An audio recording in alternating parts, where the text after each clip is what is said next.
Oi pessoal, tudo bem? Boa noite para vocês. Nós estamos aqui no episódio número 1 do nosso podcast, que é o Greencast. Estou aqui com um convidado de honra, que é praticamente nada mais nada menos que o artista plástico Jerzy Macari. Jerzy Macari, seja muito bem-vindo. Obrigado, André. Obrigado pelo convite. É sempre um prazer estar diante de alguém que faz uma entrevista e que eu possa falar um pouco sobre o tanto que eu faço. Ah, ok. Bom, vocês não sabem, mas o Jerzy Macari ele não é só artista plástico, ele também é violinista e também é presidente de uma orquestra filarmônica. Bom, vamos começar mais ou menos pelo começo, né? Que é a trajetória dele de vida, que junto com a arte, em específico os quadros, né? Como começou isso para você, Jerzy? Quando que começou essa vontade de pintar? Bom, isso se remete à minha infância, no meu tempo de escola rural. Sou filho de agricultores, lógico, nasci na roça e estudei as primeiras letras, né, numa escola rural, onde às sextas-feiras a professora dava na última hora de aula livre e falava assim, agora vocês podem desenhar. E eu me baseava nos bordados que a minha mãe fazia. Então eu percebia que tinha uma certa facilidade com aquilo. Mas eu já tinha ganhado dela, ou melhor, ganhado do Natal, né? Uma meia dúzia de lápis de cor e com aqueles eu fazia a festa. Porque a história do lápis de cor é uma história muito longa, você tem que contar em outro momento. Muito bem. Mas aos 13 anos de idade eu saí de casa. E hoje você morava onde?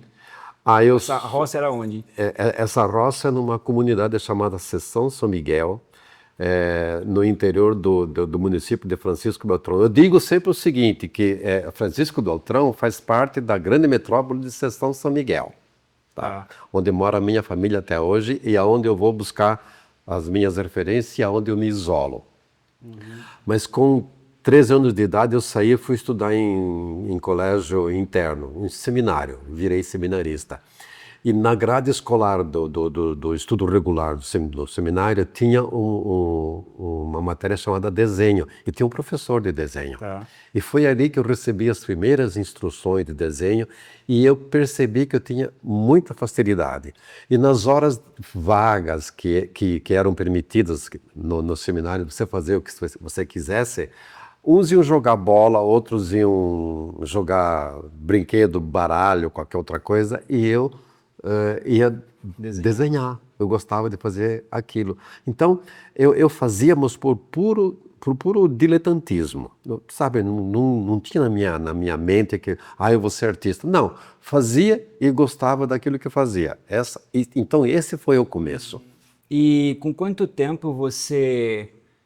Vamos supor, com quantos anos que você começou a ter um talento sobressalente a isso, a pintura? Bom, aí remete ainda o tempo do seminário.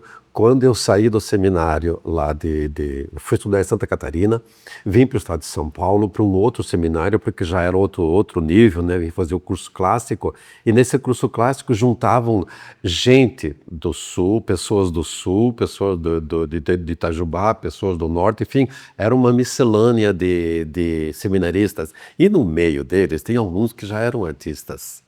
Então, quando eu me encontrei com esse pessoal, eu fiquei assim, nossa, esses caras são muito bons, né? E aí eu fui meio que imitando, né, esse pessoal. Mas também a gente tinha uma certa liberdade em que podia andar pela cidade no final de semana, né? A cidade chamava Pirassununga. E eu passava por uma rua que tinha um artista que pintava na rua. E eu me perdia no tempo e no horário, eu ficava lá vendo o cara pintar. E depois ia para o seminário, eu ficava imitando aquelas pinturas. Depois eu vim para Valinhos.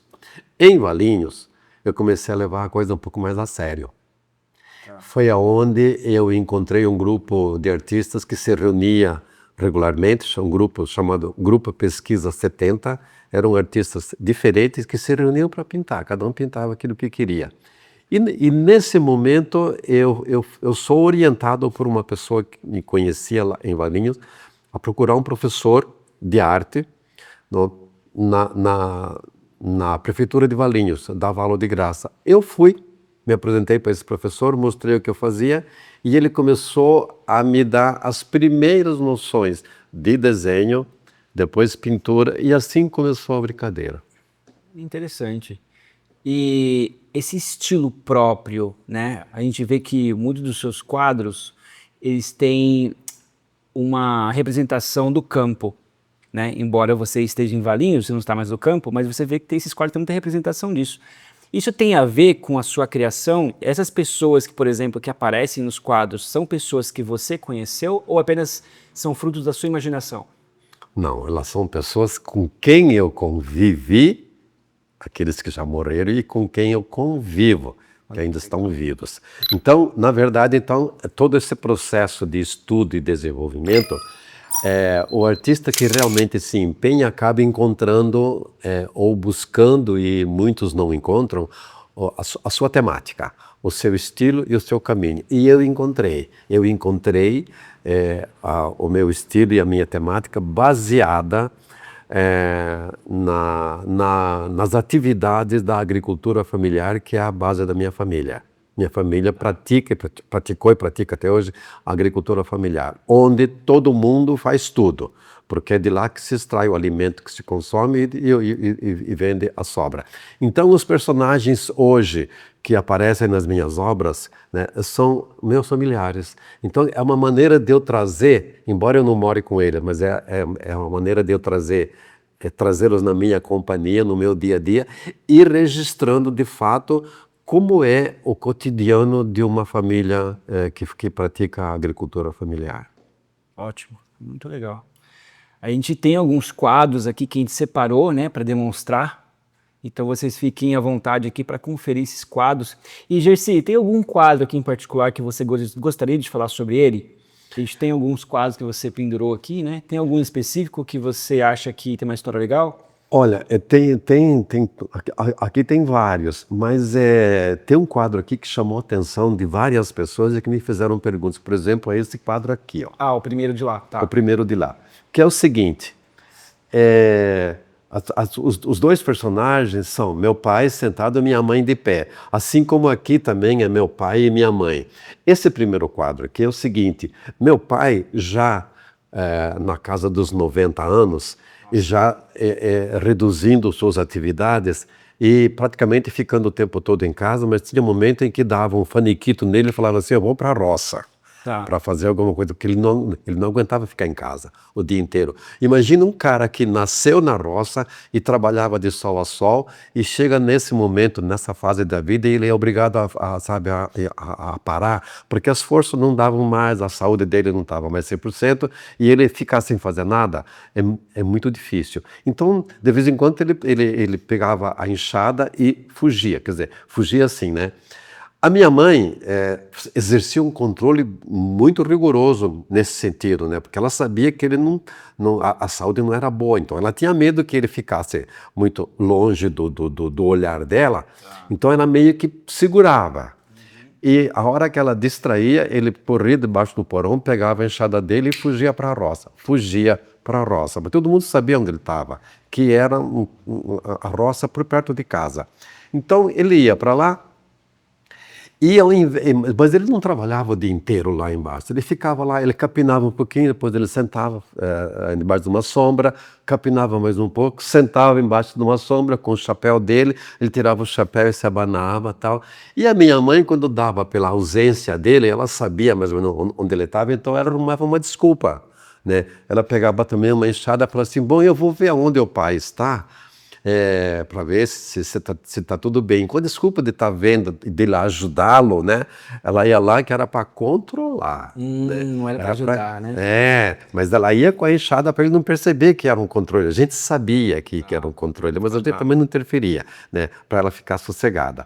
Então era assim, ele ia para a roça meio que sem a permissão dela, e depois dali atrás para verificar. Aqui nesse outro quadro, por exemplo, estão os dois, da mesma forma. Então, mas aí era a ação do meu pai. Então, meu pai gostava de plantar o mandiocal, plantar o amendoim, plantar a abóbora, plantar a melancia, que era tudo perto de casa. Plantar a pipoca, né? A rocinha menor. Então, quando ele ia fazer esse tipo de trabalho, ele convidava a minha mãe para ajudá-lo. Por exemplo, aqui, esse processo que ele está desenvolvendo aqui, ele com a enxada na mão e ela com um saco na mão dela, meu pai está fazendo a cova e ela com um pedaço de rama de mandioca vai colocar essa rama na cova. Ou seja, ele na frente fazendo o buraco e ela colocando o pedaço de rama, que é assim que planta mandioca. Uma verdadeira equipe, né? Trabalho em equipe. Então, quando ele fazia esse tipo de coisa, ele chamava, ele falava à minha mãe, Maria, vamos plantar tal coisa? E ela, vamos tal hora que agora tem que fazer comida, tem que fazer isso, aquilo. Então, eles combinavam, né? Mas era um pouco antes dessa atividade aqui. Aqui ele estava mais cansado já. Então esses personagens aqui, por exemplo, você vê a minha mãe, né? É a minha mãe, ela descascando a batatinha para fazer a refeição. Aqui é minha tia, irmã do meu pai, que ia ajudar a minha mãe para costurar, para remendar roupa, porque você sabe, na roça tudo se aproveita, não é a roupa está rasgada, joga fora, não, a roupa está rasgada, se remenda, né? Imagina, eu tinha uma coisa não está prestando direito, tu vai lá e joga fora, né? Não, ninguém sabe mais consertar nada, né? Não, lá se consertava tudo. Perderam um amor pelas coisas. E a minha tia ia ajudar, porque ela gostava muito, sabe? Ela ia ajudar, porque era uma tropa de irmãos, nós éramos 10. E eu, sendo mais velho, lógico, eu não estava morando mais na casa, mas passava as férias lá, junto com os demais irmãos. E lá no fundo, então, os 2 irmãos trabalhando na roça, preparando o terreno para plantar alguma coisa. O que me chamou a atenção, Gercy, é a sua capacidade de observar o que a maioria das pessoas geralmente ignorariam, né? O simples da vida, e transmitir isso através de pinturas tão lindas e tão coloridas, né?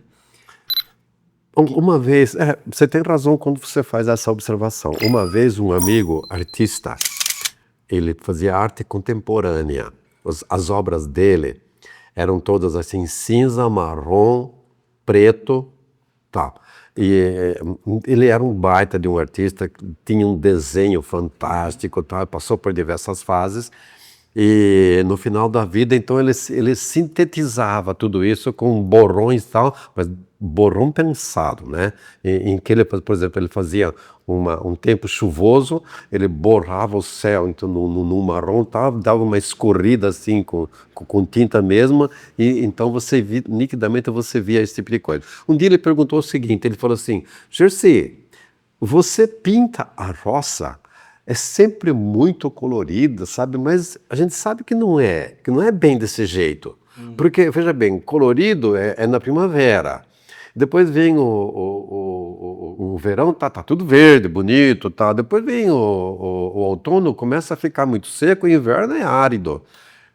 Eu falava para ele, meu querido, a roça para mim é uma eterna primavera. Então eu valorizo sempre todas as cores que existem lá, que poucas pessoas observam. O que eu coloco aqui é nada mais, nada menos do que em escala ampliada todas as cores que tem, tanto na terra quanto no arbusto que começou a secar, ou que está florindo, ou que está crescendo. Eu busco explorar essa essência. Tá, e dá para ver realmente nos seus quadros, com certeza. São quadros que qualquer ambiente que ele estiver, a pessoa que chegar no ambiente vai notar esse quadro, não tem como não notar. Porque as cores são muito vibrantes, né? E é engraçado que as cores elas se misturam com a simplicidade da vida, que é uma vida que aqui no centro da cidade, por exemplo, muitas pessoas não sabem o que é viver desse jeito. Tem muito sentido essa observação, porque o que eu valorizo aqui, de maneira poética e de maneira muito alegre, é a atividade da agricultura familiar, entendeu? Então, você sempre vai ver os personagens nas minhas obras fazendo alguma coisa. Aqui tem uma pequena amostra, mas eu tenho um acervo no meu ateliê em torno de 150 a 180 telas, fora aquelas que já estão espalhadas no mundo todo, né? São- Você que nunca foi na casa do Gercy, se você for uma vez na casa do Gercy em Valinhos, você vai ver que a casa dele é quadro para todo lado. Em todas as paredes tem quadros, né? Assim, eles estão, na medida do possível, expostos nas paredes, justamente para arejar, né? Porque eu vou produzindo. Eu produzo incansavelmente, independente de ter um compromisso de venda ou de exposição, não, eu estou produzindo. Porque ninguém me pega desprevenido e fala assim, vamos fazer uma exposição tal, eu falo assim, mas não tenho obra. Não, eu tenho. Às vezes a pessoa fala assim, você tem obra para fazer tal exposição? Eu falei, quantas você quer que eu faça simultaneamente? Uau. Ué, porque uma exposição digna você faz com 30, 40 quadros. Eu tenho para fazer 3 nesse volume. Uau. Entendeu? Sim. Entendeu? Então, então essa temática. Então, a mensagem que eu quero passar com as obras, além digamos, da poética, do colorido, da beleza em si, né, é valorizar exatamente esse trabalho que aos poucos ele está sendo assim esquecido ou ignorado, né? Porque você vê que o avanço do agronegócio é tão intenso que vai desaparecendo da nossa agricultura a verdadeira agricultura, a agricultura familiar, que é aquela que produz o alimento sadio, que vai na sua mesa, né? Você quer um alimento saudável, é ele que produz, que preserva a natureza, que preserva a terra, sabe? E porque sem a natureza nós não sobrevivemos mais. Haja vista aí o aumento do clima mundial. Por quê? Porque há um desprezo nesse sentido. Então nós temos que parar de derrubar árvores, nós temos que parar de colocar muito cimento no chão, muito piso no chão, nós temos que conservar os rios, nós temos que plantar árvore para melhorar o ambiente, melhorar o ar, sabe? E voltar a praticar mais intensamente a agricultura familiar, que é de onde sai o alimento saudável para a nossa mesa. Com certeza, tem toda a razão. Muito legal. Bom, Gercy, vamos lá. Quantos anos aproximadamente você já tem só de pintura? De artista plástico? 55 anos, porque comecei exatamente, assim, 55 anos de trabalho efetivo, porque eu comecei em 1970. Então, há pouco tempo nós lançamos um livro, né, chamado A Semente, Trajetória, dentro do projeto Trajetória, a semente que o vento leva. As sementes que o vento leva está aqui. Muito bem. Então, foi feito um recorte sobre a minha atividade. O livro foi editado o ano passado, 2025. Então, foram feitos recortes de cada década, né, para apresentar no livro. Então, eu tenho o começo da minha pintura começa em 1970, exatamente. Então, quando eu dou os primeiros passos, né, e eu busco um caminho que eu ainda não sabia o que ia acontecer, sabe? Então, a partir da década, foram 10 anos assim de busca, de ensaio, de tentativa, de tema, de cores, me encontrando, 10 anos. A partir da década de 80, eu já encontro um caminho, mas ainda inseguro. E nesse processo, acontece uma ebulição na minha cabeça, porque eu vou descobrindo muita coisa. Eu começo a ter contato com um monte de artistas, com tendências diferentes, e aquilo, sabe, fervilhava na minha cabeça. Cada artista tinha uma temática diferente, usava um estilo diferente, uma cor diferente. Então, aquilo tudo provocava alguma influência no meu trabalho. Até que, a partir da década de 80, final dela, começo de 90, já começo a saber encontrar um rumo mais seguro, sabe? E encontrando esse rumo mais seguro, agora ele vem, sabe? E tem as nuances, né, inerentes a cada trabalho, até porque eu procuro coisas um pouco diferentes, sem fugir da temática. Mas são 55 anos. Uau, é muito tempo, muita história, hein? É uma vida. Com certeza. E nesse percurso, onde é que você enfiou ali o violino na sua vida? O violino me acompanha desde o começo da minha trajetória, quando eu falei lá do seminário, lá em Ibicaré, quando eu entrei no seminário aos 13 anos, e que eu descobri que eu tinha uma certa facilidade com o desenho. E como eu tinha facilidade com o desenho, eu também tinha pela música. Então eu participava do coral do colégio e tinha aula regular de música também. Então eu conseguia me sobressair nesse sentido. Eu assimilava com bastante facilidade. Era péssimo em matemática. Você imagina aluno ruim em matemática? Sou eu. Entendi. Sou eu. Nas outras matérias eu era regular, mas em desenho e música eu era o melhor da classe. Num dado momento, quase no final do ginásio, porque o tempo tinha ginásio, um dos nossos professores se apresentou num evento lá e ele falou que ele ia apresentar um número numa festa, num evento que a gente fazia e queria tocar uma música. Mas não falou o que era. De repente chegou a vez dele, ele entra com um troço que põe aqui no pescoço e tira desse troço um som divino, angelical. Foi uma coisa assim, meu Deus do céu, o que é isso? Que coisa maravilhosa essa. Quando terminou tudo, eu cheguei para ele e falei assim, ele chamava Padre João José de Almeida. Padre, que instrumento é esse? Ele falou assim, isso é um violino. Mas que coisa linda, nossa, é difícil. Ele falou assim, não, todo instrumento tem o seu grau de dificuldade. Eu gostaria de estudar. Você quer estudar? Quero. Amanhã você começa. No dia seguinte, eu comecei. Eu estudei durante 1 ano lá em Ibicaré, o tal do violino. As primeiras lições. Terminou o ano, eu me transferi para o seminário de Pirassununga. Já sabendo que no seminário de Pirassununga tinha uma mini orquestra e que tinha violinos, tinha piano, tinha violão, tinha um monte de coisa lá, eu sabia disso, né? Quando eu cheguei em Pirassununga, eu falei, bom, eu vou continuar estudando em Pirassununga. E qual foi a minha surpresa? Quando eu cheguei, não tinha nada disso. Não tinha mais nada disso. Tinha lá uns pianos, em cada sala, tinha uns 4 pianos lá. Em cada sala tinha um piano de cauda. 2 de cauda, 2 de parede, mas não sei o que lá. Putz, eu queria estudar violino. Eu perguntei para o diretor se não tem violino. Ele falou, não temos mais. Tá bom. Eu falei, putz, eu queria continuar estudando um instrumento.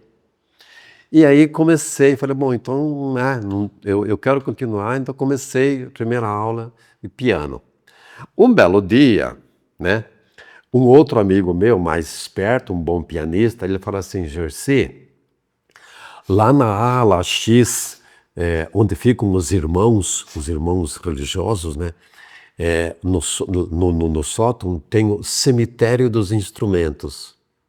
E era uma ala proibida. Quando não tinha ninguém naquela região, eu peguei e fui lá. Você não sabe o que eu encontrei lá. Um violino. Um monte. Caramba. Pedaços de violinos. Eram pedaços de violino, pedaços de instrumento que depois eu identifiquei que eram clarinetas e outros instrumentos. Eu falei assim, que desperdício, gente. Aí eu fui catando peças, né? E montei um violino. Achei cravelhas, achei arco, achei espelho não, como é que chama? Cavalete, achei cavalete, achei tudo, né? Só não tinha corda. E aí? Não tinha corda. Bom, e aí, o que eu faço? Cara de pau, sabia que ia levar um puxão de orelha, fui falar com o padre diretor, né? Que ele tinha dito que não tinha, eu falei, padre diretor, chamava Guzmão, padre Guzmão, eu achei um violino. Um violino tá quase inteiro, mas não tem corda. Eu falei assim, onde você achou? Eu fui lá no cemitério dos instrumentos. Você sabia que ele era proibido de ir? Eu falei, sabia. E mesmo assim você foi? Fui. E achei esse instrumento. Então você quer estudar violino mesmo? Padre, eu gostaria, mas não tem corda. Tá bom, eu vou pensar. Eu falei assim, passou uma semana. Ele me chamou lá para o escritório dele, eu falei, pronto. tô ferrado, vai ter castigo, vai ter alguma coisa tal. Ele falou assim, então, senhor Jerzy Macari, me chamava de Jerzy, você quer estudar violino? Eu falei assim, eu quero. Tá aqui, as cordas. Estão aqui as cordas. Ah, que ótimo. Porque, e a partir de quarta-feira, no endereço tal, que era perto da rodoviária, no número tal, tem uma professora te esperando lá. Às 15 horas, quarta-feira, você vai nesse endereço que tem uma professora para você lá. Dona Toninha, o nome dela. E eu voltei a estudar violino com a Dona Toninha nos 3 anos que eu estava em Pirassununga, estudando. A Toninha era uma professora de música que dava aula em Pirassununga e era integrante da mini orquestra que existia em Campinas. Olha lá.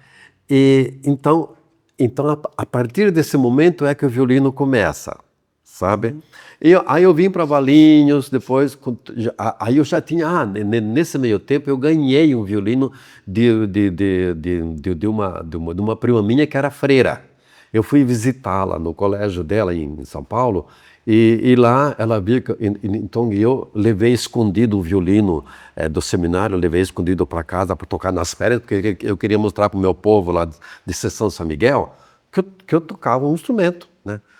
E ela viu que eu estava tocando instrumento, ela perguntou, esse instrumento é seu? Eu falei, não é do seminário, tá, não sei o que lá. Daí a pouco ela saiu, daí a pouco ela falou assim, esse aqui, ó, você gostou? Esse aqui é um violino, ó, ele é meu. O que você achou? Eu falei assim, legal. Eu falei assim, ó, é teu. Ganhei um violino, entendeu? Do nada. Assim, ela me deu, porque ninguém lá tocava, estava lá estudando. Então, ela me deu o violino. Então, aí quando eu vim para Valinhos, evidentemente, já tinha o meu violino, fui estudar com outro professor, que é um dos, digamos, depois me disseram que era um dos idealizadores do que é a Sinfônica de Campinas hoje, chamava Luizinho, era um violinista. Toda vez que eu ia ter aula com ele pegava o violino e dava aquela esnobada, sabe? Aquelas escalas, tipo... Pronto. Então, e aí eu comecei a tocar. Mas depois que eu saí do seminário, eu abandonei tudo, abandonei pintura, abandonei violino, abandonei tudo, porque eu comecei uma outra vida, né? Bom, a pintura eu fiquei parado com ela há poucos anos, né? Aí eu retomei com força e com afinco. O violino eu deixei de lado, mas brincava nas festinhas, tá, mal e porcamente brincava. Mas depois, quando o tempo passou e quando eu me aposentei, eu voltei a estudar violino. Então eu digo o seguinte: velhas paixões da juventude, quando não são resolvidas, na velhice ou na maturidade, elas te cobram e você não consegue fugir. Por isso eu voltei a estudar violino e hoje eu tento tocar. E foi a partir desse momento que você viu essa vontade e esse amor que você tem em formar, né, a Orquestra Filarmônica de Valinhos, que está presente e atuante até hoje. Foi mais ou menos nesse período? Foi bem exatamente nesse período. Foi exatamente em 2000. Eu voltei a estudar violino em 2002, mais ou menos 2002, 2003, por ali. E a orquestra foi recriada em 2004. Porque eu fui convidado para, digamos, para fazer o ajuntamento de músicos. Tá. A ideia foi criada por um antigo secretário da Cultura, que não sei quais as razões, que ele não conseguiu juntar o grupo. Como eu sempre tive um bom trânsito com todo mundo, né? E eu estava estudando lá na Casa da Cultura, na época em Valinhos, tinha vários alunos de vários instrumentos. Então ele percebeu que que as pessoas gostavam de mim. Então eu era, digamos, o chamariz. E com isso eu fui chamado para fazer esse movimento e aí eu virei, esse movimento foi crescendo devagar, paulatinamente. Hoje nós temos uma orquestra com cerca de 50 integrantes, Uau. da qual você faz parte. Sim, eu faço parte. É muito legal. Sabe uma questão que eu queria perguntar para você? Existe alguma polêmica entre os artistas plásticos, essa profissão, né? alguma polêmica assim que você acha que é sempre uma, uma coisa assim que é discutível nesse ramo? Essa polêmica existia muito mais lá atrás. Lá atrás, quando eu digo década de 70, década de 60, 70, 80, que era a seguinte, era uma divisão. Era o grupo dos artistas ditos acadêmicos e os artistas modernos. Por quê?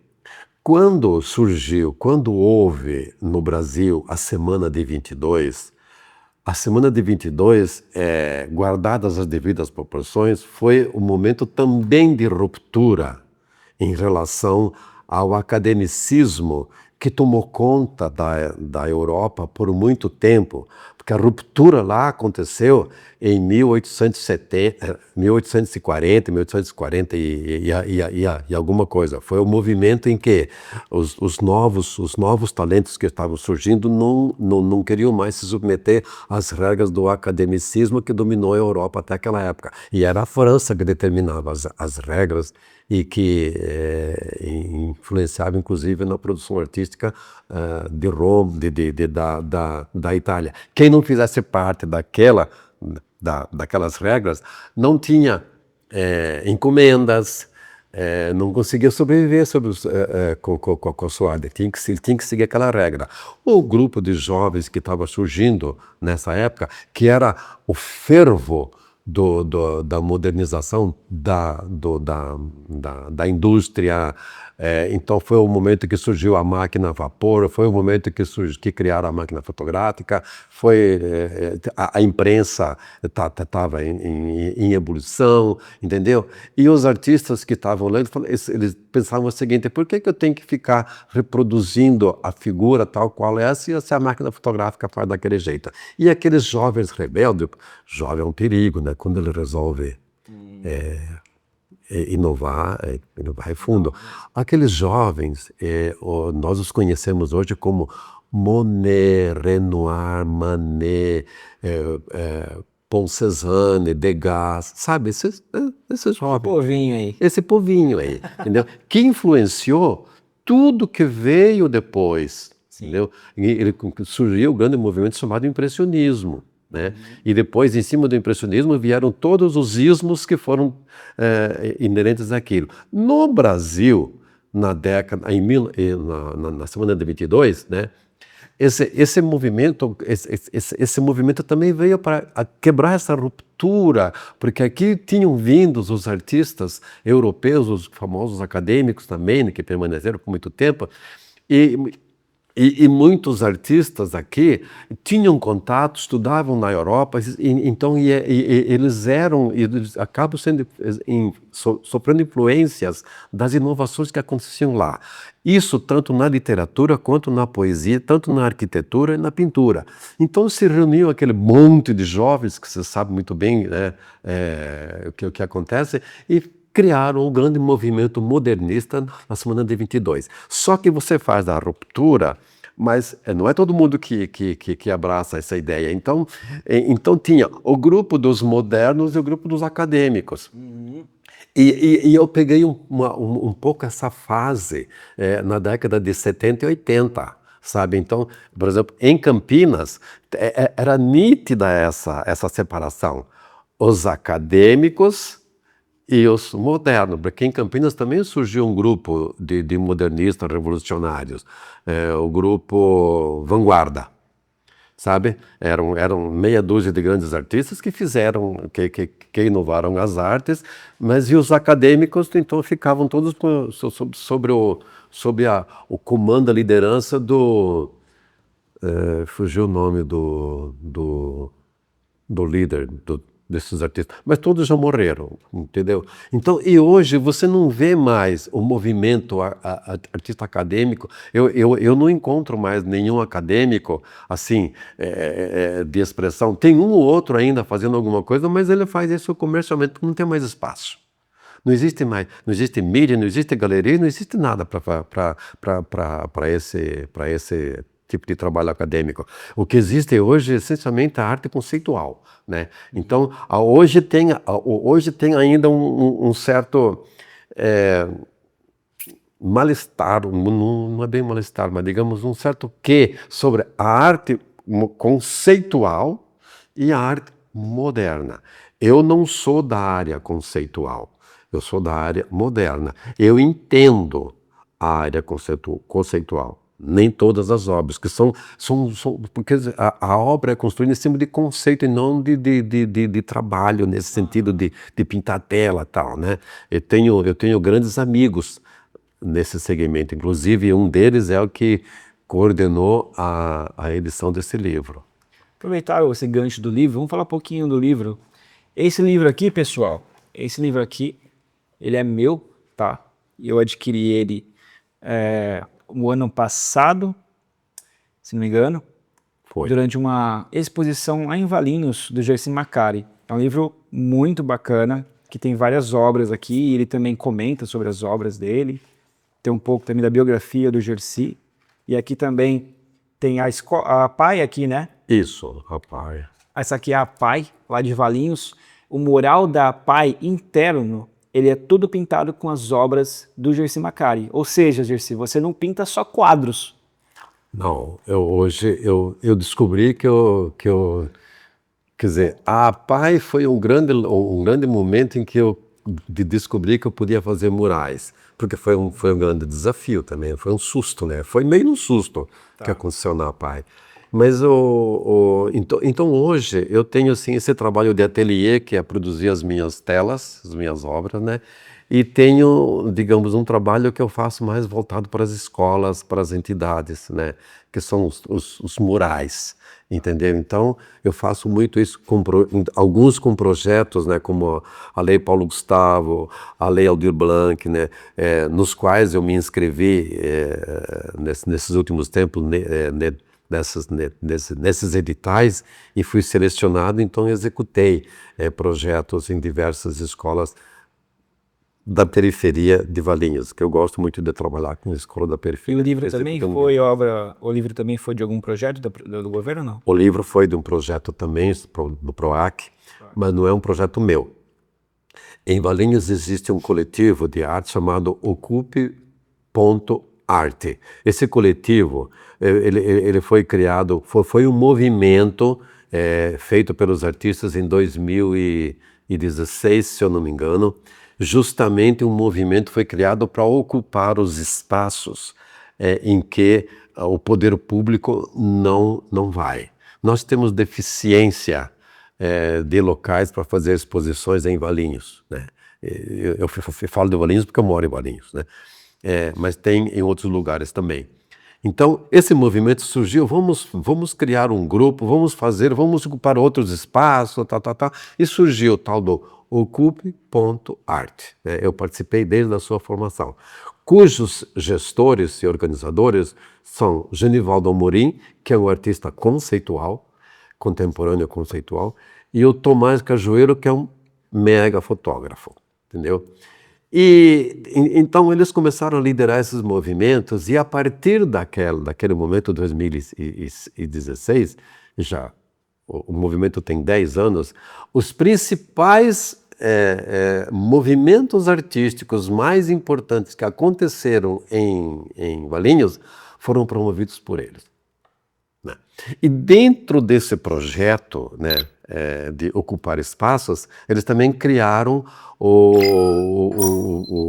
projeto Trajetórias. O que é o projeto Trajetórias? A cada ano ou a cada 2 anos, publicar um livro sobre um artista, sobre artistas que marcaram época em Valinhos. Um ano fazer de um artista que já faleceu e outro ano de um artista vivo, e assim sucessivamente. Então, eu fui agraciado, eu fui premiado por eles, fui escolhido por eles para fazer parte do terceiro livro do projeto. Porque o primeiro livro foi feito em cima de um amigo nosso, né, Marcos Guimarães, e que 30 dias ou 40 dias antes do livro ser lançado, ele faleceu. Puxa vida, então Foi. ele não viu o livro? Ele não viu o livro, né? Era um grande amigo nosso, um baita artista, então ficou como o primeiro livro o dele. O segundo livro, o do próprio Genivaldo, Trajetórias. E aí eles resolveram quebrar a regra, e o terceiro foi o meu, que é esse aqui. Uma verdadeira obra E de arte. e é um projeto aprovado pelo PROAC, captado o recurso da iniciativa privada, e com essa grana executamos o livro. Muito legal. Jersey, se você pudesse resumir a sua obra de arte, o seu estilo próprio, em uma música, qual música seria essa? O Concerto número 1 de Tchaikovsky. Sim, para violino? É. Uau. Ok. Que é um concertão, hein? É um concertão. Isso na música erudita. E você fala assim, porque eu gosto muito da música raiz, né? E na música raiz, você fala assim, bom, não dá para resumir numa única peça. Sim. Teria que ser em cima do trabalho de uma dupla. De um duo, de uma dupla. Aí eu diria assim, bom, na música erudita, em cima do Concerto número 1 de Tchaikovsky, né? E música? E na música, Boa. então, eu escolho duas duplas. Qual? Cascatinha e Ana e Milionários é Rico. Olha, muito legal. Eles fazem parte, volta e meia eu coloco lá na minha playlist as músicas dele para eu ir pintando. Eu sempre pinto com música, sempre, né? Mas eu vario o estilo. Eu gosto, eu tenho um gênero musical. Eu fui criado no meio da música erudita, na música caipira. Mas a caipira é genuína, não me fale de música sertanejo universitário, ou sertanejo universitário, porque ele não sai daquilo. Então, eu respeito quem gosta, tá, mas não me diz nada. Sertanejo universitário, para mim, é nada mais, nada menos do que aquilo que a gente chamava de música brega na década de 70. Na década de 70, se tinha quase que esquecido a música raiz, né? Só de madrugada ou de noite que tocava. E à tarde diziam o seguinte, os cantores brega cantavam música para as empregadinhas. Era isso que se dizia. Então, hoje, o que eles chamam de sertanejo universitário são as mesmas melodias cantadas em duas vozes. Na minha opinião, não tem inovação nenhuma, as vozes muito mal colocadas, entendeu? Então, eu sou e permaneço na música raiz, aquelas velhas duplas que não tinha assim artifício nenhum para poder cantar, cantavam verdadeiramente, Tinha com histórias, microfone, sem microfone, eles tinham que cantar, senão não gravavam. Era outros tempos. E o engraçado é que você levou essa sua particularidade musical também para a orquestra. Porque a gente teve também o Brasil de Norte a Sul, que foi um projeto da Filarmônica de Valinhos, que nós tocamos um repertório bem diversificado e popular, com uma característica de concerto, para instrumentos de orquestra. Me diga você, que é jovem, o que você achou? Eu achei fantástico, porque o mundo que a gente vive hoje, as pessoas elas estão muito acostumadas com sempre mais do mesmo e elas não têm a possibilidade ou elas não param para pensar um pouco fora da curva. Eu acho que esse pensamento de realmente pegar uma música raiz do campo e transmitir ela para uns ouvidos totalmente de pessoas que não estão acostumadas com o campo, de uma forma, uma roupagem nova, com uma orquestra, por exemplo, eu acho que agradou demais e o público dos nossos concertos, com certeza, eles sentiram isso na pele, né? Olha, eu sempre tive esse sonho de levar a música raiz para a música de concerto, de orquestra, feita, preparada de maneira digna. Então, como você mesmo percebeu, o sucesso que faz com aquele público cativo que a gente tem. Evidentemente que a gente tem um arranjador que é top, né? O nosso maestro arranjador, Herbert Rodrigues, né? E que deu uma característica assim bem erudita, né? Sem perder a beleza e a essência da melodia, a linha melódica, ela permanece. E aí ele consegue fazer os arranjos, né? De uma maneira que todo mundo fala assim, nossa, que música é essa? O exemplo é quando a gente toca Fio de Cabelo. Você quer música mais batida, mais chata do que essa, assim, cantada ali no modo tradicional? É verdade. Cansou.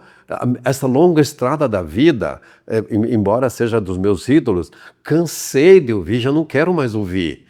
Mas quando ela entra no repertório de uma orquestra e é arranjada com aquele monte com um monte de instrumentos diferentes, cada um fazendo um pedaço, fica outra coisa e não perde a sua essência. Então eu falo que é isso. A gente tem que sair do mesmismos, né? Por que nós temos que fazer só música erudita? Fazemos música erudita, mas todas as orquestras só fazem música erudita. E o nosso público consumidor, o nosso público que é a orquestra, ele não tem formação para consumir só a música erudita. Música porque né? Nós temos essa defasagem. E o objetivo principal da orquestra é formação de público. Então, o público que você tem que levar um repertório musical, um programa musical, que o público assimile, entenda. Entendeu? Então é isso, é um pouco da música raiz, um pouco da música popular e a música erudita colocada junto, então as pessoas acabam percebendo que, nossa, como é bom ouvir uma orquestra, que não são aquelas coisas assim chatas, horrorosas. Teve uma vez, Fábio e eu estávamos em Campos do Jordão e tinha um concerto da USESP. Claro que a gente não conseguia ingresso para assistir lá no auditório. Mas tinha um telão na praça para a gente assistir. Estamos nós dois lá, né? Vamos assistir o concerto da USESP. E começou o concerto, tinha muita gente na praça.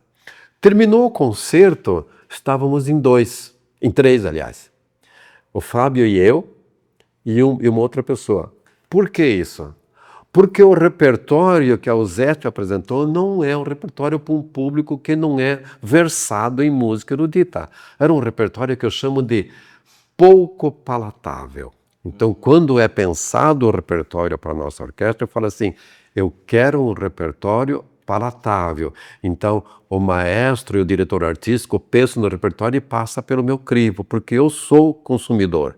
Então, eu me coloco no papel de público. Essa música é bonita para ouvir eu lá no meu estúdio, não para um público como o nosso. Então esse é o objetivo. Muito interessante. E você acha que a arte, vou falar um pouco mais, não de arte no sentido amplo, mas artes plásticas. Você acha que a arte hoje faz as pessoas desacelerar? Sempre fez. Você não consegue acelerar no campo artístico. Eu não pinto nada depressa. Não adianta me encomendar coisa, falar assim, eu quero para amanhã. Tchau, não vou fazer. Entendeu? Então, porque ela exige pesquisa, reflexão, respiração. O que é respiração? É você pintar e falar assim, bom, e agora? Agora eu não sei que passo eu vou dar. Eu faço isso. Eu paro. Eu fico praticamente o dia inteiro em casa pintando, mas eu não pinto o dia inteiro. Primeiro que eu não tenho físico para isso, não aguento. Você fala assim, mas é gostoso. É gostoso quando você faz de vez em quando, porque quando você faz isso regularmente, dói tudo. Né?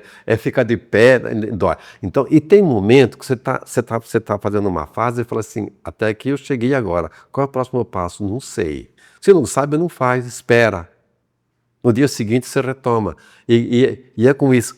Aconteceu isso esses dias. Eu falei assim, nossa, eu estou produzindo uma série, né, que é um trabalho diferente, né, um pouco diferente, a temática é a mesma, mas em cima de um assentamento chamado assentamento de uma ocupação, aliás, uma ocupação Marielle que tem Valinhos. E busquei os elementos lá, mas um pouco diferente daqueles que eu estou acostumado a fazer. Então, sabe, como é que eu faço isso aqui agora? Não sei. Que cor que eu uso? Não sei. Então, ela desacelera sempre porque não dá para você fazer assim, de baseada ou linha de produção. Não dá. A arte, o verdadeiro trabalho do artista, o bom trabalho, ele é desacelerado. Mas ele está sempre ligado, entendeu? Às vezes eu estou fazendo comida lá e estou pensando, que cor que eu vou pintar lá? Tá. Eu tô lendo. De repente eu dou uma parada e falo assim, tá. Vou fazer um cafezinho para a gente tomar. Sabe, então eu tô ligado naquele momento em que eu parei, como é que eu vou resolver aquilo, como é que eu vou fazer aquilo, sabe? Então tem que dar tempo para você respirar e para você poder, digamos, ventilar as ideias, né? Então ela desacelera sempre. E para o consumidor, será que o motivo da pessoa encomendar um quadro com você hoje, a maioria das vezes, seria... Claro que a pessoa vai expor isso na empresa da pessoa, ou na casa, algum lugar específico, mas seria realmente para as pessoas passarem pelo quadro e pararem e refletirem sobre ele? Ou não seria o seu objetivo? Bom, ou seria esse o objetivo? Toda obra hoje, né, concebida nos moldes de hoje, exceto a pintura acadêmica, até a pintura acadêmica tinha esse papel também, não tanto quanto. Mas a obra hoje, quem finaliza sempre a obra não é o artista, é você. É você que olha. Consumidor. É você que olha, porque eu vou dar um exemplo para você aqui. Se eu não dissesse nada para você sobre esse quadro, você ia falar, mas o que será que é isso? Por que ele fez isso? Mas ele não colocou rosto. Mas isso me lembra, isso me remete a uma cena dos meus antepassados. Tal. Você está colocando uma outra leitura diferente daquela que eu fiz. Porque a obra, assim, ela não está assim pronta, tá tudo pronto aqui. Não. Ela tem ela permite esse tipo de coisa, ela permite que você tenha uma outra leitura. Então, o espectador, ele pode dar uma outra versão, sim. Então, ele finaliza de uma outra forma a obra, diferente daquilo que você fez. É igual a música, né? As pessoas, às vezes, por exemplo, a música clássica, a maioria das pessoas, elas não têm uma aptidão à música clássica, nem mais nos dias de hoje. E elas sempre questionam que elas não sabem o que elas estão escutando. Mas é parecido com um quadro, você não precisa saber de nada. Você precisa estar com o coração aberto Isso, para sentir. exatamente. Você pode simplesmente ouvir ou ver um quadro e imaginar o que você quiser com o que você está sentindo naquele momento. Não é uma obrigação, não tem o certo ou errado. Exatamente. O compositor, quando compôs a peça erudita, ele tinha uma ideia, a ideia dele. Então ele põe na música. Se ele passou exatamente isso para você ou não, isso é outra história. Aí, quando você vai ler a história, qual foi a ideia dele, você identifica as coisas. Mas independente disso, você fecha o olho, sente, você cria uma outra trajetória daquela peça. É impressionante. O concerto número 1 de Paganini, por exemplo, eu não sei exatamente qual foi a intenção dele, mas eu viajo. Agora você pega, por exemplo, a abertura 1812 dele, né? Quem ouve aquela abertura sem saber qual é o significado dela... Tchaikovsky, né? Do Tchaikovsky, O que eu falei? Falei Você diferente? falou Paganini. Não, do Tchaikovsky. A abertura 1812. Depois você corrige. Então, quem não sabe por que ele escreveu a abertura 1812, né, e ouve, tá, uma beleza. Agora, quando ele vai ler a história, o que levou ele a escrever, e aí depois você lê o contexto, né, em que ela foi escrita, e depois você ouve a música, você identifica cada etapa da música contada a história, porque ele conta da trajetória da invasão do exército de Napoleão invadindo a Rússia, né? Aí quem quiser saber depois vai pesquisar, esse tipo de coisa. Mas então, e na obra é a mesma história. A pessoa, por exemplo, nessa minha história aqui, um pouco disso está descrito no livro, né? O livro não é uma narrativa de como eu pinto, de como eu pinto, o significado de cada obra. O livro tem uma narrativa na visão de pessoas diferentes que escreveram os textos com base no conhecimento do todo o meu processo, entendeu? Então isso você vai encontrar, você vai encontrar no meu site, você vai encontrar um monte de texto que estão no meu Instagram e no próprio Google. Quando você digita meu nome no Google, tem lá um caminhão de páginas que falam a respeito, porque os textos acabam caindo no Google, reportagem de jornais e comentários críticos, tem. Você já chegou a fazer alguma exposição das suas obras fora do Brasil? Eu já expus em Portugal, eu já expus na Itália, eu já expus na França, eu já expus na Suíça, eu já expus na Alemanha, Uau! entendeu? E você tem alguma alguma coisa que alguém falou sobre as suas obras feitas no campo aqui no Brasil, só que exposta no exterior? Alguém já mencionou alguma coisa sobre?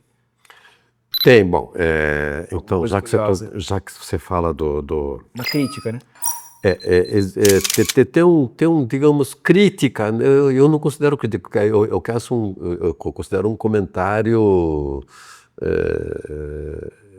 digamos, crítico no sentido de validação da obra por um italiano que saiu numa revista, foi publicada numa revista de uma galeria da qual eu fazia parte, uma galeria que era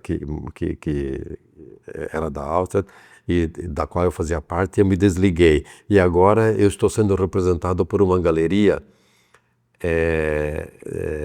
por uma outra galeria em Munique, na Alemanha, que também soltou já duas edições da revista, chama We Soul, né? Ela tem, já fez a segunda, já fez 2 edições da revista dela, onde ele tem um comentário crítico nesse sentido. E tem um comentário, tem uma pequena reportagem também de uma revista italiana chamada... É uma revista que circula pelo mundo todo. Esqueci o nome da revista, enfim, os descendentes de italianos da região do Vêneto pelo mundo. Então é uma revista que é editada na Itália e é distribuída aonde tem descendentes de italianos da região do Vêneto. Eu faço parte, quer dizer, eu coleciono essa revista e saiu uma reportagem nessa revista, sim, circulando pelo mundo afora. Que legal. E como que você vê tudo isso? Você que partiu lá do Paraná e aí alcançando o mundo? Olha, não me deixa, isso não me deixa mais assim, não, deslumbrado. Eu acho que nada mais me deslumbra depois de 55 anos. Considero que isto é reflexo, né, de um trabalho que foi construído passo a passo, né, pouco a pouco,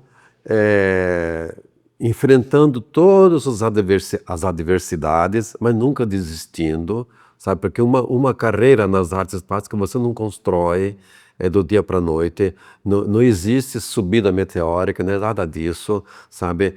Então eu considero, quando tem uma reportagem internacional, tem uma galeria que vem, é a coroação de um esforço que vem sendo desenvolvido ao longo desse tempo todo. Você poderia dar um conselho para alguém que está começando a pintar agora? Bom, conselho, se fosse bom não se dava, se vendia, né? Então, como diz o ditado, não fui eu que criei a frase, mas enfim, não custa repetir. Mas eu poderia dizer como incentivo, né? Que o sucesso dentro de qualquer atividade, um sucesso seguro, tá? Porque tem os sucessos repentinos, né? E que ele, do jeito que ele cresce, ele também cai, ele desaparece, né? E a pessoa fica assim, aí entra em depressão. Então, o sucesso nesse sentido, dentro das artes visuais, é você, é você persistir sempre, independente das dificuldades que acontecem, você tem que fazer, sabe? Se você quiser, porque se qualquer dificuldade você fala, parei, não fica chateado, não sei o que lá, não adianta vir, porque chateado você fica a toda hora. Se cada vez que você fica chateado você desistir, então você não está maduro, você não está preparado para fazer nada de importante na vida. Então você tem que, sabe, confiar no seu talento e na sua capacidade. E você acha que para as pessoas que têm esse sonho de alcançar um nível assim que você chegou um dia, né? E você acha que hoje no Brasil dá para se viver de obra de arte? É difícil. É difícil. É difícil, porque eu também não vivo da venda de obras de arte. A venda das obras de arte complementa o meu ganho, mas eu sempre sempre tive um trabalho paralelo, em que eu tinha minha garantia de sobrevivência e executava o meu trabalho nas minhas horas de folga, né? À noite, depois do trabalho, fim de semana, feriados, tal, férias, né? Às vezes eu tirava férias, eu não tirava férias para viajar, eu tirava férias para ir para casa dos meus pais, visitar meus pais. E lá era meu reduto, né? Meu canto, meu recanto de sossego, né? Meu mundo encantado, como diz a música, né? Meu mundo encantado. Onde eu recarregava as baterias, eu buscava inspiração, eu podia ficar o dia inteiro pintando, ou não, ler, dormir, comer, pintar, sabe? Então, no Brasil ainda é difícil, não é impossível. Porque de repente se você tem uma galeria, se você tem um trabalho interessante, um trabalho criativo, inovador. O problema é a inovação, entendeu? Porque um monte de gente está fazendo um monte de coisa, um copiando o outro. E isso não leva a lugar nenhum. As galerias hoje procuram trabalhos que tragam novidade, que seja uma coisa diferente, entendeu? Então, se você tem uma boa galeria atrás de você, então o sucesso é um pouco mais rápido. Senão, você mesmo tem que fazer o seu sucesso. Eu não tenho galerias aqui no Brasil que trabalhem com o meu trabalho. Eu tenho uma galeria que me representa em Munique. Só. E o Gercy de hoje, o que o Gercy de hoje falaria para o Gercy que está lá atrás, começando, ainda buscando um sonho para se apegar e um rumo da vida? O Gercy de hoje, com a experiência de hoje, com tudo que viveu até hoje, diria para o Gercy lá do começo o seguinte: Gercy, seja mais corajoso, ouse mais, dá uns passos mais ousados, porque eu tinha muito medo, tive muito medo, tinha muita insegurança, sim. Mas, jovem, longe da família, eu não me aventurava assim, no mundo desconhecido, porque eu dizia o seguinte: eu tenho a vocação de Van Gogh para produzir, mas não para passar necessidade. Que o Van Gogh, eu conheço muito bem a história dele, Deus me livre e guarde, não quero aquilo para a minha vida, não. Tá? Hoje, as obras valem milhões de dólares e ele nunca usufruiu, entendeu? Mas eu diria para o Gercy ousar um pouco mais, sim, hoje. Agora, como dizer naquela época, né? Eu posso dizer para os jovens, né? Mas sempre que ele tem aqui um porto seguro para na hora do aperto ele sabe aonde ele pode correr. Eu não tinha nada. Minha família não estava aqui. A família sempre esteve no Paraná. Sim. Entendeu? Então eu sempre escolhi um porto seguro e fazendo as coisas dentro da arte. Tá ótimo. E onde que as pessoas que estão assistindo poderiam conhecer mais das suas obras de arte? E possivelmente também adquirir algumas? Bom, Depois, se você quiser, você pode escrever isso, mas eu tenho um site chamado, um site que a pessoa pode acessar, é www.gersimacari.com.br. E tem o meu Instagram, que é @gersimacari, gersi.macari. Então, você tem, tanto em um quanto em outro, você encontra a minha obra. E eu tenho um projeto chamado Ação Entre Amigos. Tá. Como é que funciona a ação entre amigos? Ação entre amigos, a pessoa escolhe uma obra e paga parcelas fixas em 12 vezes. Entendeu? Então fala assim, eu tenho interesse. Então, lá no meu site, lá no meu Instagram, tem digamos, o projeto, o detalhamento do projeto que diz o seguinte: você pode escolher uma das medidas, escolhe a medida, não necessariamente a obra, né? Escolhe a medida, vou dar um exemplo, quero uma obra 1 por 70, que está lá. Falei assim, quanto custa a obra 1 por 70? Está lá o valor mensal, em que ela paga todo mês. No final dos 12 meses, ela vai lá e escolhe uma obra dentro dessas medidas. Eu trabalho com medidas padrão. Eu trabalho 40 por 50, 60 por 70, 1 por 70, 1,10 por 80, sabe? Eu não fico inventando muita medida, não. Trabalho muito mais com medidas padrão, porque é mais fácil de você controlar, de você produzir, sabe? E não fazer muita besteira, né? Por aí. Mas, claro, então a pessoa pode escolher uma das medidas, e está lá no projeto, né?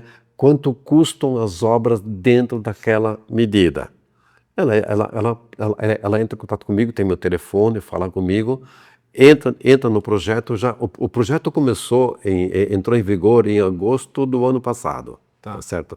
Então, mas isso não impede que a pessoa comece agora. Por quê? Porque ela não é sorteada, não é nada. Ela vai escolher uma obra dentro daquele montoeira que eu tenho lá, sabe? Então, ela começa o seu projeto, vai pagando por mês, depósito via Pix, né? Tá. No final, ela vai lá e pega a obra dela. O ideal é que ela... Legal. É mais fácil de adquirir, né? Sim, porque veja só, como eu penso nesse sentido. As pessoas acham que nossa, eu vou pedir para parcelar uma obra, não é elegante, o artista não concorda. Conversa fiada. Entendeu? Se você compra o automóvel financiado em zilhão de vezes, você compra a geladeira, a televisão, a máquina de lavar, a roupa parcelada em vezes. Por que não compra uma uma obra de arte em vezes também? Por que não? Entendeu? Então, veja bem, a partir do momento que você quer comprar um produto, entendeu? Então e com isso eu consigo vender muito mais do que essa história de eu não facilito. Eu tenho amigos que, nossa, só pago no máximo 2 vezes, no máximo 3 vezes. Eu falei assim, bom, cada um é cada um. Eu tenho o meu processo e com isso eu consigo vender.